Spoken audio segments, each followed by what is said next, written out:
আসসালামু আলাইকুম প্রিয় দর্শক, সবাই কেমন আছেন? সো আশা করি আপনারা অনেক অনেক ভালো আছেন। সো আপনারা কিন্তু প্রায় দারাজ থেকে পণ্য কিনে থাকেন, বা আপনারা সঠিক পণ্যটা কিনতে পারেন না, প্রতারিত হন। দেখা যায় যে আপনি যে পণ্যটা কিনছেন আপনারা সেই পণ্যটা পান নাই, বা আপনার কোয়ালিটিটা কিন্তু প্রচুর খারাপ হয়ে থাকে। বাট আমি যে ট্রিক্সটা আজকে আপনাদের দেখাই দেবো, এই ট্রিক্সটার মাধ্যমে আপনি পণ্য বাই করেন, তাহলে আপনাকে আপনার যে পণ্যটা আপনি যেমনই অর্ডার দেবেন আপনি তেমনই পণ্য হাতে পাবেন, ঠিক আছে? আর এমনি কিন্তু ক্যাশ অন ডেলিভারি তো নিতেই পারবেন, কোনো সমস্যা ছাড়াই। চলুন বেশি কথা না বাড়িয়ে মূল ভিডিওতে চলে যাওয়া যাক। তো ভিডিও শুরু করার আগে আপনাকে ছোট্ট রিকোয়েস্ট, যারা আমার ইউটিউব চ্যানেলটা এখনও সাবস্ক্রাইব করেনি অবশ্যই চ্যানেল সাবস্ক্রাইব করুন, পাশে থাকা বেল আইকন ওয়ালে কেউ যাতে পরবর্তী ভিডিওগুলো আপনার মিস না হয় এই জন্য আর কি।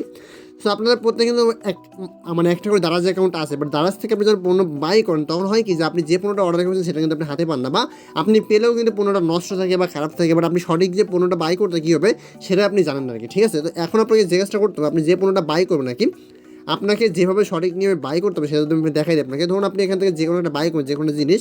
সো আপনি কী করবেন, ধরুন আমি এখান থেকে যদি দেখি আপনাকে, ধরুন আমি একটা এই যে K19 ওয়াটস এটা আমি অর্ডার দিব আর কি। তার জন্য আমার কী করতে হবে, জাস্ট K19 এটা লিখে আপনি যেটা আছে মাইক্রো ওয়াটস, জাস্ট ওয়্যারলেস ওয়াটস লিখে সার্চ করলাম। তাই সার্চ করলে কিন্তু অনেক ধরনের প্রোডাক্টস আছে, ঠিক আছে? বাট এইখান থেকে কিন্তু আমি যদি প্রোডাক্টস কিনি তাহলে কিন্তু কোন প্রোডাক্টসটা কিনলে আমি সঠিক পণ্যটা পাবো সেটা কিন্তু বুঝতে হবে আগে, তারপরে কিন্তু এখানে অর্ডারটা করতে হবে। কারণ আপনি যদি এখানে ভুলভাল অর্ডার করেন তাহলে কী হবে, আপনি কিন্তু নষ্ট প্রোডাক্টস পাবেন বা খারাপ প্রোডাক্টস পাবেন, বা যেগুলো আপনি ব্যবহার করতেই পারবেন না সেগুলো কিন্তু আপনাকে দেওয়া হবে আর কি।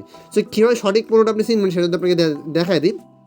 সো আপনি এখানে একটা জিনিস খেয়াল করবেন, সেটা হচ্ছে কি, সো এই যে প্রোডাক্টসটা, এই উপরে এই যে প্রোডাক্টসটা আমি যদি আপনাকে সুন্দর করে দেখাই তাহলে বুঝতে পারবেন। এই প্রোডাক্টসটার ভ্যালু দেখেন, দেখাচ্ছে তারা প্রোডাক্টসের দাম কিন্তু 349 টাকা, বাট এইখান থেকে এই প্রোডাক্টসের দামও কিন্তু 500 টাকা, ঠিক আছে? সো এই প্রোডাক্টসের দাম কিন্তু জিনিসটা তারা বলতে দেখেন, এও বলতেছে সেম ক্যাটাগরি, এও বলতেছে সেম ক্যাটাগরি, তাহলে কী হলো, এর প্রোডাক্টসটাও কিন্তু সেম দাম, এর প্রোডাক্টস সেমই দাম, প্রায় এই দাম করছে, মানে তারা বলছে যে একই পণ্য, বাট তার কাছে দামটা কিন্তু কম, তার কাছে দামটা বেশি। আমরা যদি নিচের দিকে আসি, এইখানে দেখেন, এইখানে কিন্তু তার প্রোডাক্টসের দাম কত, 580 টাকা, এটার দাম কত 590 টাকা, বাট আপনি দেখেন এনার কাছে দাম কিন্তু আবার বেশি, ঠিক আছে, 1300 টাকা। বাট এইখান থেকে আপনি কোন পণ্যটা সঠিক সেটা কীভাবে বুঝবেন যদি আপনাকে দেখায় দেখেন। সো এখন সেই আমি যদি আমরা দামি প্রোডাক্টস দেখাই, যেমন এই প্রোডাক্টসটার দামও কিন্তু দেখাচ্ছে তিনি কত 740 টাকা, বাট এই প্রোডাক্টসটা থেকে কিন্তু এই প্রোডাক্টসটা ভালো। এখন যদি বলি কি, আপনি যদি বললেন যে ভাই এই 740 টাকা জিনিসের থেকে আপনি যে বলতেছেন যে 590 টাকা প্রোডাক্টটা ভালো, সেটা কীভাবে বলতেছেন? সো এটা ভালো কেন আমি আপনি যে প্রমাণ দেখাই তাহলে দেখেন, এই যে প্রোডাক্টটা সেটা অনেকে বাই করছে, দেখেন এই প্রোডাক্টটা টোটাল এখান থেকে সেল হয়েছে কতগুলো, যদি এখান থেকে বলছে আর কি, দেখেন টোটাল কিন্তু এই প্রোডাক্টটা সেল হয়েছে 324 পিস, ঠিক আছে? তাদের মধ্যে রেটিং দেখেন মাত্র 3.7, ঠিক আছে? মানে ফাইভের মধ্যে 3.5 রেটিং কিন্তু তারা পাইছে আর কি। আমি যখন ক্লিক করে দেখেন, যারা পণ্যটা হাতে পাইছে নিচে দেখে অনেকে রিভিউ দেখতে পান, যদি দেখেন রিভিউ আসেন, রিভিউ দেখবেন অনেকে বলছে ভালো, বাট অনেকে কিন্তু দেখো যে খারাপ। যেমন এখানে যদি আমি 1 স্টার রিভিউ দেখেন, এখানে যদি দেখাই, সো এখান থেকে ভালো বলতেছে 31 জন, খারাপ বলতেছে এত মানুষ, ঠিক আছে, 14 জন, 1 জন, এখানে অনেকগুলো। বাট আমি যদি 1 স্টার রিভিউটা দেখি তাহলে দেখেন এখানে বলতেছে দারাজ থেকে পুরো টাকাটাই জলে গেল, সাউন্ড কোয়ালিটি এতটাই বাজে, কেউ না বুঝবেন না। দেখেন অনেকেই বলছে সাউন্ড কোয়ালিটি ভালো, বাট এই প্রোডাক্টটা দেখেন, এই প্রোডাক্টটা সেল হয়েছে কত, মাত্র সেল হয়েছে 324 পিস, ঠিক আছে? বাট সেখান থেকে রিভিউ দিচ্ছে, মানে তাদেরকে মতামত জানাইছে মাত্র 53 জন, তার ভিতর থেকে রেটিংটা খুবই বাজে একটা অবস্থা। তো এই রেটিংটা দেখেন, এটা কিন্তু ওর থেকে দামটা কম, ঠিক আছে? সেম জিনিসটা কিন্তু এটাও দেখেন K90, সো এটাও K90, দেখেন এই যে K90 ডুয়েল মাইক্রোফোন, এটাও দেখেন সেম কিন্তু K90 ডুয়েল মাইক্রোফোন, ঠিক আছে? সো এটা দেখেন, এইটা যদি আপনাকে দেখায় এই প্রোডাক্টটা সেল হয়েছে কত, এই প্রোডাক্টটা টোটাল সেল হয়েছে 4K, অর্থাৎ 4000 মানুষ কিন্তু এই প্রোডাক্টটা বাই করছে, ঠিক আছে? এদেরকে রেটিংটা দেখেন, এদেরকে রেটিং দিয়েছে অলরেডি 4.5, অর্থাৎ 4.5 মানে 5-এর মধ্যে 4 রেটিং কিন্তু তারা পাইছে আর কি, গোয়াল হিসেব করে।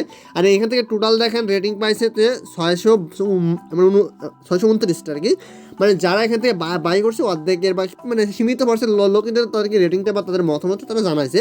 তো এখন যদি আমি এখানে ক্লিক করি, ক্লিক করবো, দেখেন এদের মতামত সাথে দেখাই আপনাকে, নিচের দিকে আসবেন, দেখেন এখান থেকে অনেকে রেটিং দিয়েছে, দেখেন আলহামদুলিল্লাহ প্রোডাক্টটা ভালো পেয়েছে, 3 দিনে প্রোডাক্টটা পেয়েছে। এখান থেকে রেটিং যদি আমরা এইখানে ক্লিক করে দিই ভিওয়ালে, তো ভিওয়ালে ক্লিক করে দেখেন এখান থেকে তারা ভালো বলছে কতজন, ভালো বলছে কিন্তু এখানে টোটাল প্রায় কতজন, 629 জন, খারাপ বলছে মাত্র 109 জন আর কি, ঠিক আছে? সো অনেকে প্রোডাক্টটা খারাপও যেতে পারে। সো এই দেখেন এখান থেকে যারা পাইছে আলহামদুলিল্লাহ সবাই কিন্তু মাত্র হাতে পেয়েছি। প্যাকেজিংটা অনেক সুন্দর ছিল, দেখে খুবই ভালো লেগেছে, পছন্দ হয়েছে, এবং প্যাকেটটি খুলে নিয়ে খোলার পরে ব্যবহার করে বলতে পারবো। এই দেখেন যারা প্রোডাক্টটা এখান থেকে হাতে পেয়েছে পড়তে কিন্তু ভালো একটা রিভিউ তারা দিয়েছে, মানে এই প্রোডাক্টটার দাম কম হলেও কিন্তু প্রোডাক্টটার মান এবং কোয়ালিটি কিন্তু ভালো আসছে। এইভাবে আপনি যে প্রোডাক্টটা বাই করবেন সেই প্রোডাক্টটা অবশ্যই দেখে নেবেন যে আসলে তার রেটিংটা কত। যদি রেটিংটা আপনার 4.5 হয় তাহলে সেটাই অর্ডার করার চেষ্টা করতে হবে। এখান থেকে আপনার একটা জিনিস দেখবেন, অনেকটা আছে কি আপনাকে মাত্র সেল হয়েছে একটা প্রোডাক্ট, রিভিউ আসছে একটা, সেটা আপনি কখনোই অর্ডার দিবেন না, কারণ সেটা কিন্তু সেলার তার নিজের প্রমোশন করার জন্য কিন্তু নিজে নিজে অর্ডার করে নিজে নিজে রিভিউটা দিচ্ছে, ঠিক আছে। সো আপনি দেখবেন যে মিনিমাম 2K 3K বা 2000 3000-এর বেশি মানুষ যে প্রোডাক্টটা বাই করছে আর কি, আপনি সেই প্রোডাক্টটা কিন্তু অর্ডার করার চেষ্টা করবেন।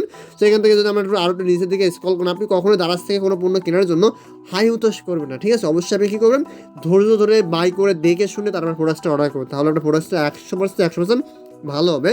আপনি যদি তাড়াহুড়ো করে অর্ডার করেন তাহলে কিন্তু আপনি কখনোই ভালো প্রোডাক্ট দারাজ থেকে বাই করতে পারবেন না, আপনার দামটাও বেশি যাবে, বাট আপনি রেটটাও কিন্তু অনেকটা খারাপ পাবেন, ঠিক আছে। বা অনেকটা দেখেন একটা প্রোডাক্ট কিন্তু মাত্র 3জন সেল কিনছে, বাট এই প্রোডাক্টটা আমরা কিনবো না, যেহেতু রেটিংটা খুবই ভালো আছে, কিন্তু এর কিন্তু বাই সেলটা খুবই কম, মাত্র 3জন, হয়তো এটা সেলার নিজেই করছে কিনা আল্লাহ জানে।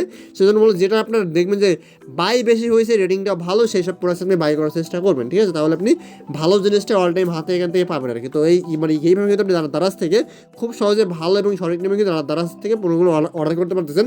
আর আপনি যদি দারাজ থেকে সঠিক নিয়মে অ্যাকাউন্ট করতে যদি না জেনে থাকেন এখনো পর্যন্ত, তাহলে কেমন আমার চ্যানেলে দেখেন আমি কিন্তু একটা ভিডিও পাবলিশ করছি, আপনি যদি এই ভিডিওটা দেখে নেন, সেখানে আমি দারাজ নিয়ে কিন্তু অনেকগুলো ভিডিও করছি, মোবাইল রিচার্জের যে ক্যাশব্যাক আছে এটা আপনি নিতে পারবেন। দেখেন এখান থেকে যে দারাজ থেকে সঠিক পণ্য অর্ডার, দেখেন এই যে দারাজ থেকে ফ্রি ডেলিভারি কীভাবে নেবেন, এই ভিডিওগুলো যদি আপনি দেখে নেন তাহলে কিন্তু আপনি আপনার পুরোপুরি ডিটেলসটা কিন্তু বুঝে যাবেন, ঠিক আছে। তো এই ছিল আজকে ভিডিও, তো আশা করি আপনার একটু হলে ভিডিও ভালো লাগছে, ভিডিও ভালো লাগছে লাইক করে চ্যানেলটা সাবস্ক্রাইব করতে ভুলবেন না। জন্য সবাইকে ভালো থাকবেন, আসসালামু আলাইকুম।